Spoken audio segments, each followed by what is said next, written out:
Hello and good morning from Canada. We have just crossed over the border into Canada to start a Canada road trip. The last 2 days have been rather rainy. We were supposed to actually explore Niagara Falls yesterday, but with the rain, we pushed it to today, and I'm so glad we did. There's blue skies. We are going to do and see as much as we can within this one day here because we got a lot more of Canada to go visit. We are camping at Bronte Creek Provincial Park. It is in between Niagara Falls and Toronto, two places that we are going to be exploring. So we have a little bit of a drive to get down to Niagara Falls, about an hour, but that is no problem because on the way down and all day today, we're going to have a little tour guide with us. We are going to be using the GuideAlong, which is essentially a GPS navigation system that gives you points of interest and fun facts in major tourist areas. We're not sponsored by them, but we absolutely love them. The tour guide is a ton of fun and you learn some really amazing things, great pieces of history, fun facts, as well as where to stop to get the most out of your experience. So it's something that we're really looking forward to today, to learn more about this part of Canada and the Niagara Falls area as we go through it. We got a sneak peek of some of the stuff we'll be learning on our app yesterday, and one of them was that really cool invention, the bear-proof garbage cans, are an invention of a Canadian. Along with egg cartons. On our drive to the campground on the first day we crossed into Canada, we couldn't resist and we listened to it a little bit, but enough talking about it, we'll let it speak for itself. Today, the Maid of the Mist boat operates from the American side of the border. Hornblower Cruises operates the attraction on the Canadian side. If there's only one thing you do at Niagara during your visit, it should be this boat ride. Thank you. We have made it to downtown Niagara Falls in the Clifton Hills area. Honestly, I was a little bit worried when we were driving here because the sky kept getting darker and darker.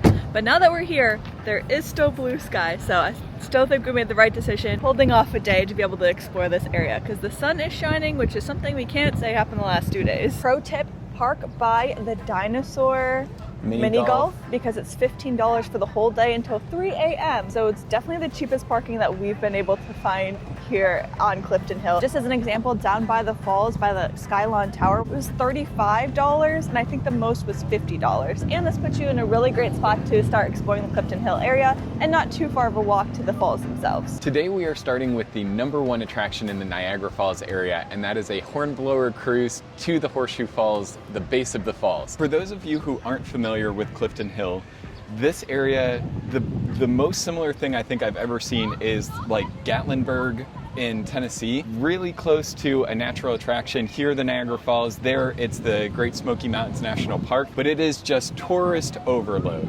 There is so much happening. There's people walking up and down the street, there's attractions, mini golf, go-karts, Ripley's Believe It or Not Museum, a wax museum, the Skyview Ferris wheel, there are restaurants galore. If that's your thing, this is definitely the place for you. It's fun to experience, there's just a lot happening. For as much fun as there is to be had on Clifton Hill, with all of the crazy tourist things to do, we're going to bypass it all for now and head to the base of Clifton Hill where we can sign up for the Hornblower Cruises. We've never done the Hornblower. We've done the Maid of the Mist several times on the American side, so this will technically be a new experience for us. We'll finally be getting red ponchos.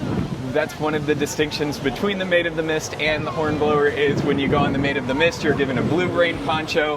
Hornblower is red, so you can always tell the boats when they're out there. But we're really excited. Wow. As you can tell, it's very loud. But just at the base of Clifton Hill is where the Niagara City Cruises kiosk is. You also get an absolutely amazing view of the American Falls. You can see the Bridal Veil Falls, Horseshoe Falls, Goat Island, Luna Island. All of the amazing things that you want to see is actually just at the base of this street. Welcome to Niagara City Cruises. Thank you for visiting Niagara City Cruises. We have successfully gotten our tickets and now it's like a long pathway down because we have to go down the gorge bank to be able to get to the platform to board the Hornblower. There is a little spot right before you board the boat to be able to kind of swap out any of your clothes because there is a 100% chance we are getting wet. And it's a lot colder out there. You're going into the spray, you're going into the wind. So it is not a bad idea to bring an extra layer for this part. Hi. Hello. Thank you. Thank you. Have a great day. And keep moving down, please. You stop here, everybody Thank stops. you. Please keep moving down the ramp, filling up The all famous available red space in Hornblower front and poncho. around. Yes. Thank you. The best souvenir you can get in Niagara Falls. You pay $70 for the poncho, Yeah. the ride is free. Yeah. That's a lot. Oh, Your hat. yeah, Got it? I do. You look like a turtle with your backpack. Niagara Falls is actually made up of 3 different waterfalls. There's the American Falls, which are the big one to the left over here.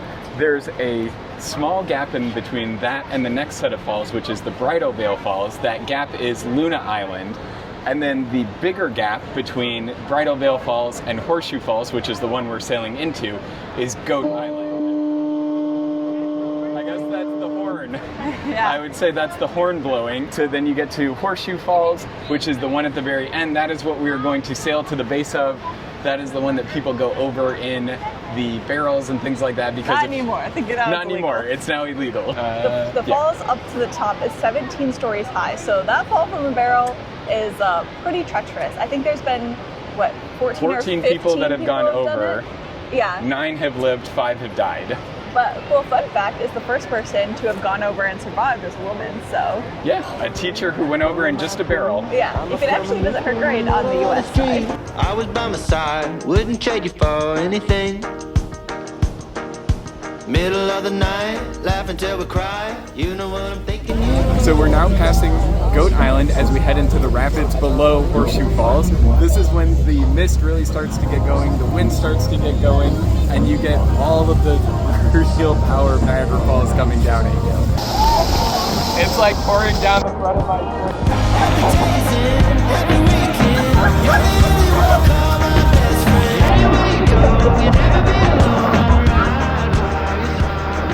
On our way back from an absolutely amazing experience. It's been a while since we've been on a Made of the Mist and going into the Horseshoe Falls, probably since we were kids, but it is absolutely a blast. 100% must do. To be at the base of Niagara Falls is really incredible. You get awesome views from being on the Niagara River in the Niagara Gorge that you can't get anywhere else. Do you need help? I think I got it. I'm gonna church Underneath the raincoat. Oh yeah. Luckily, everything is quick dry for today, so Yeah. this shouldn't take too long to dry off. I'm choking myself out. All right, let's see how you did. I feel it on my sleeves. Okay, similar. Not as bad as Not you. as bad. Yeah, but my butt is probably pretty soaked. Not as bad. Not too bad. I think All you're right. doing okay. All right, that's good. That's good. All right, let's go put our drenched stuff back in the car and keep exploring more of Niagara Falls. So now that we've put our soaking wet jackets into the car, we are heading back into the Clifton Hill area for a sweet treat before we move on and explore more of this Niagara Falls area. We are going all the way to Niagara-on-the-Lake and Fort George. I almost said Fort Niagara, but that's on the US side and that's probably a big taboo. There are a lot of forts around here, though. There's Fort Mississauga, Fort George, or Erie on the U.S. side because this was such an important military location throughout history. So there's a lot to do here. But before we get to all of that, we need to do at least one thing on Clifton Hill just to kind of check it off the road trip bucket list that we're currently on right now, and that is go get a beaver tail. Oh, I see it. Oh. Right next to the Burger King. Thank you. Have a nice Thank you. Thanks, you too. So we've come around the corner from the beaver tail place. There was no seating inside, but there's a bunch of benches along the outside. There is a roller coaster on top of where the poutine place is, so it's probably gonna be a little loud. So if you hear screaming in the background, that's what that's from. But we got not only a beaver tail, we got some poutine. I think we're gonna start with trying the poutine just because it's covered in gravy, and before the fries get a little bit too soggy to eat. Although I think that's kind of like the whole point, right? I have no idea. Yeah, but poutine is a Canadian delicacy, if you will. It's French fries covered in gravy and cheese. So that's kind of what it is traditionally. We went with the extra cheese combo where there's some deep fried cheese curds on it as well. But I feel like anything covered in cheese has to be delicious. As many times as we've come to the Canadian side of the falls, I don't think I've ever tried poutine before. Have you? I don't think so. Yeah, so let's dig in here. Oh yeah, look at that cheese pull. I didn't even try. That's really good. I can see why it's so popular. It tastes exactly what it sounds like. Potatoes smothered in gravy with cheese on top. And for a 13 Canadian, honestly not a bad price in a really tourist area. you get a lot of bang for your buck because this thing is full and it's heavy. Nice savory snack to balance out the very sweet treat that we're about to try. On the sweet side of things, we got a beaver tail, which is a Canadian pastry treat. It is stretched fried dough into the shape of a beaver tail, and you can get any kind of topping you want on it. In there they had apple pie, banana, you could even get ice cream, you could get poutine. We went with a basic one called the Classic, which is just cinnamon and sugar. I'm gonna dive into this and try it before it cools off a little bit and see how I like this side, and then maybe we'll have to switch. That is super tasty. Really, if you've had fried dough, you've probably had something similar to this. It is a taste of the fair kind of food. It's really good. The cinnamon sugar on top, I think, is a great choice for a topping. This is always my favorite thing. And let's see, I'm a little nervous on the poutine just because it seems very strange. Trying to get a little bit of everything on here. It works better than I would think that it would. And the gravy doesn't really make the French fries like not work. And the cheese is really good, obviously. I think you just have to embrace the sogginess. Yeah. Definitely getting more busy on Clifton Hill as we're getting later into the day. Turn left. We'll have a view towards the Rainbow Bridge. That's because of large hydroelectric power. Just down the road from where we went to try the maple syrup yesterday, which was the Maple Leaf Place. And about 5 minutes away from Niagara Falls. Yep, so not too far from downtown Niagara Falls is Thompson Point, which we have come to. It is right across from the Niagara Whirlpool Adventure Park, which has a lot of really fun stuff, but we're not here for that. We are here for the Niagara Whirlpool. It is formed because the water coming from the river is able to go under the rapids and like create a whirlpool vortex. The GuideAlong explained it a lot better, but basically there's a big basin that goes around the bend, which the water created over time, but the actual whirlpool feature is from what is underneath the water and in the currents, river. yeah, and the different currents that are going there. So that's pretty cool. The other really neat thing is that where we're at right now at this whirlpool is where the brink of Niagara Falls used to be 6,000 years ago. So over 6,000 years, the rock underneath the water has eroded back that far to where it is now, where it is today. So it's pretty amazing, the power of water, and I think that's something that is really present here in Niagara Falls. The use of it, the hydroelectric plant, and how it carves out the landscape. Yeah, just what it has done to the landscape. It's pretty incredible. As we were leaving Thompson Point, we got a lot more fun facts about the erosion process and how Niagara Falls has moved. So as of now, only about 50% of the amount of water that's supposed to go over the falls actually goes over it. There are hydroelectric plants on both the Canadian and United States side that use water from the Niagara River to power millions of homes. They're incredibly important, and like Heather said, 50% of the water that would go over Niagara Falls goes to these hydroelectric plants and gets turned into energy. But what that amounts to is, before this diversion happened, Niagara Falls was receding through erosion at a rate of about 1 foot per year. Now it's 1 inch per year, which is a huge amount less. So that's pretty incredible. Imagine 50% more water You're already getting blasted so hard, I can't even imagine. But continuing on the Niagara Parkway along the Niagara River, we have come to the Floral Clock, which Not just any floral clock. It is the world's largest floral clock. At 12.2 meters across, it is the world's largest. I don't know. Not to diminish how many there are. Yeah, I was going to say not to diminish how fantastic it is, but I'm not sure if it's a highly contested category. It is pretty incredible though, and it can have as many as 16,000 individual plants in it. Coming up in just a couple of minutes on the right-hand side of the parkway is Fort George. Our next stop is Fort George, which we are here at now. It is free admission, which is really cool. You just had to pay for parking. As we were driving through here, we kept seeing monuments representing the War of 1812. So a very quick kind of historic overview of the War of 1812. It was a fight between the United States and Britain at the time, which is now what Canada is, over trade, the imprisonment of sailors, and land, because the Americans wanted to take land. And it ended with no clear winner, but it bolstered the United States' position militarily because it proved that it could defend itself against the superpower of Great Britain. And it defined very clear borders of what is now the United States and Canada. Yes, the Canadian side of things, it really united the different cultures that were present in this land that hadn't been in that way before. Like the English, the French, the indigenous people, all Yes. united against the common enemy. Yes, and from there, I think that has continued to be a part of Canadian culture and identity since that point. Hi. Hi. How are you folks doing? Doing well, how are you? Good, thank you. I've got a map here for you folks.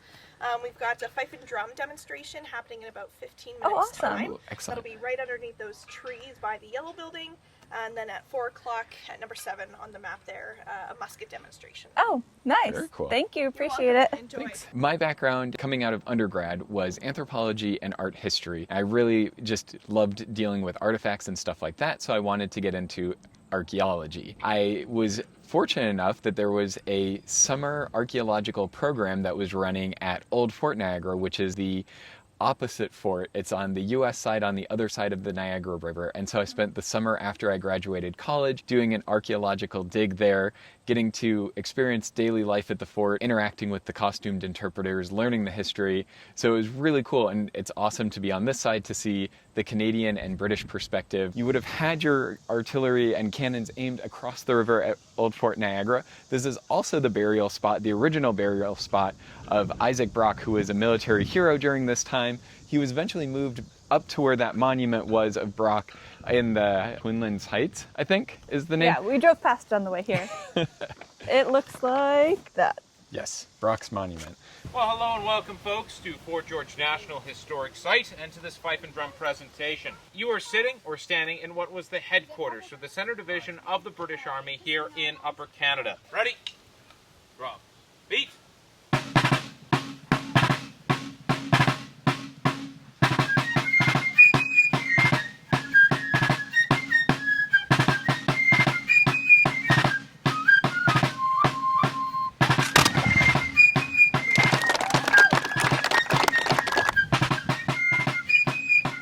Check out the haunted Old Angel Inn and Pub. Turn left. Just a little bit down the road from Fort George, we are now in Niagara-on-the-Lake. It's a cute little town with flower-lined streets and old, charming buildings, and we're on a mission to eat at a very special place. This town used to be Niagara. Previous to that was Newark, and it was the capital of Upper Canada. This is the area that was burned to the ground by the Americans as they were leaving after they had captured Fort George. So across the street from us is the Prince of Wales Hotel, which is notable and is named as such because the Duke and Duchess of Cornwall and York stayed there in the early 1900s, and then in 1973 Queen Elizabeth II stayed here as well. There continues to be a strong relationship between Britain and Canada because Canada remains one of the Commonwealths of Britain.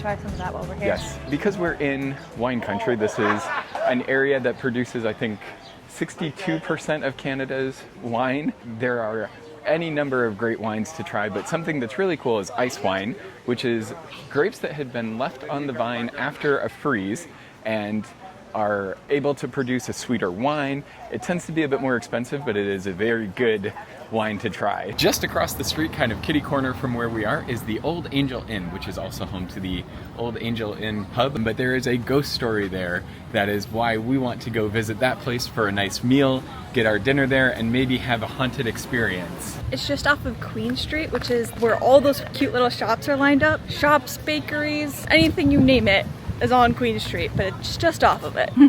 I like their tagline, probably the best pub in the world. But here's the ghost story. I'm sure this place has excellent food because they have great reviews online, but we're here because of the ghost story. So the story goes that Captain Swayze was a British military officer here in the town, and he was in love with a barmaid who worked here at this location. When the Americans came and took over the town, the Americans spotted him in here, came inside the bar area. They couldn't find anything but a barrel in the basement, and being that that's really the only place to hide, they took their bayonets bayonets and stabbed the barrel so much that he unfortunately died. He haunts this establishment, and then if you go into the women's bathroom, that's where the barrel was. There's tall tales of women going to use the bathroom and seeing something out of the corner of their eyes. They see like a red coat like dash in the mirror. There's been reports from not only women using the bathroom, but the staff that American taps will just like be flowing to like empty out the beer so nobody can drink it. So it's a fun little way that he's getting back at the Americans. All that to say is that it's a fun little ghost story and a really cool atmosphere in here. We went with the vegan wings that are a maple jerk seasoned. I think that's what the sauce is. Yeah, it has a really good heat, some kick to it from that jerk flavor. You get a little bit of a maple, but that's not the front and center flavor. It's definitely that heat from that jerk seasoning. It's really good on these, and these are really good for being vegetarian. So we just finished our meal. The only thing left to do is to go use the bathroom. So awkward. Oh. And it's downstairs in the cellar. Okay, I'm not gonna lie, this is actually pretty creepy. So supposedly, this is where you can see the ghost. And thankfully, there's no sighting of him now. So we are leaving the Old Angel Inn and pub, and now we're heading over to see if we can find a wine bar to try some ice wine. We looked at a couple of different wine bars, and by the glass, it was more expensive than we wanted to spend. It was more expensive than our entire meal that we just ate.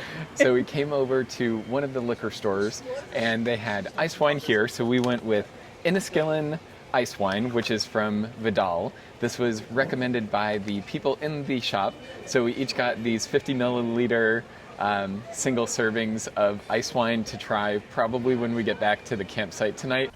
The ice wine grapes remain on the vine well into the winter. Regulations state that the grapes may not be picked prior to November 15th. Grapes can only be harvested when the vineyard temperature is between -10 and -13 Celsius. In addition, the grapes must be frozen during the entire pressing process, and no artificial refrigeration may be used. We have made it back to our campsite, and we have one last thing to do to wrap up our little Niagara Falls tour today, which is drink some of our ice wine. We learned a little bit more about ice wine as we were driving from the GuideAlong, and not only do the grapes need to be frozen, there are a ton of other requirements for ice to be considered ice wine. I think of it similar to how bourbon has a lot of those requirements that's mandated by the government to keep the quality high. Not controversial, but has different opinions within the wine community. Some people think it's a syrup. Other people say that it's a very complex, or that it's syrupy. Yeah. Tastes syrupy. Other people say no, it's just very complex and isn't like a dinner wine. It smells really good though. Like really fruity. Sweet. We don't know anything about wine. Yeah. I can see why people would think it's syrupy, but it's more of like a thicker consistency and very, very sweet. Like it tastes like you're just drinking juice. Yeah. I like it. Yeah. I can see how this would be dangerous though, because you could probably drink a lot of it. No, you couldn't, because it's really expensive. They don't give you very big the bottles are very tiny. They didn't have full-size bottles. These were just a lot more in our price range at about $10 Canadian compared to like 60, 70. Yeah.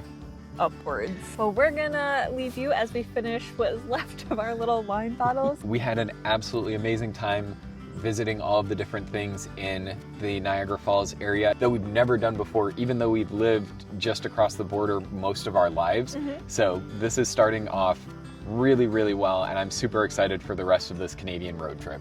Yep. See you in the next one. I'm living my best life. I wake up with the sunrise. It does not look a thing like I thought that it would, but I've been getting my steps in, and I sleep with my best friend. It's the best that it has been in a long time. I'm living my best life.